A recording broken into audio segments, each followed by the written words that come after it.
বিশ্বনবী কাঁদতে কাঁদতে মাথা তুলবেন, বলবেন আল্লাহ, দুনিয়াতে সব নবীরা স্পেশাল দোয়া করেছে, আমি করি নাই, এবার আমি আমার স্পেশাল দোয়াটা করতে চাই, আপনি কবুল করবেন কিনা বলেন।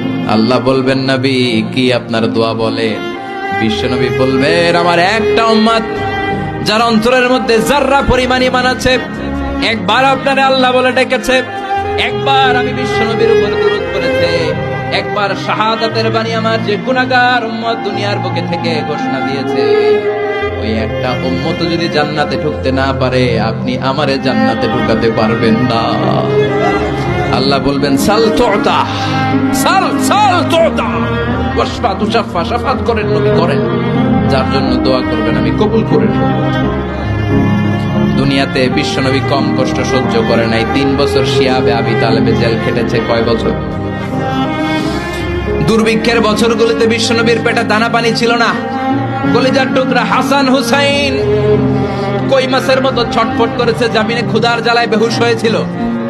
বিশ্বনবী যদি ওই স্পেশাল দোয়াটা করতেন, জান্নাত থেকে খাবারের বস্তা পাঠিয়ে দিত কে? ওই দোয়া করছিলেন? জেলখানায় আল্লাহরে বলছিলেন, আল্লাহ স্পেশাল দোয়া করলাম, জেল থেকে মুক্ত করে দেন, করছিলেন? যুদ্ধের ময়দানে নিজের দাঁত ভেঙেছে, উহুদের ময়দান সাক্ষী, বিশ্বনবীর মুবারক রক্তে উহুদের ময়দান রঞ্জিত হয়েছে। সেদিনও বিশ্বনবী ওই দোয়াটা করে নাই। চিল্লায় বলেন ঠিক কিনা?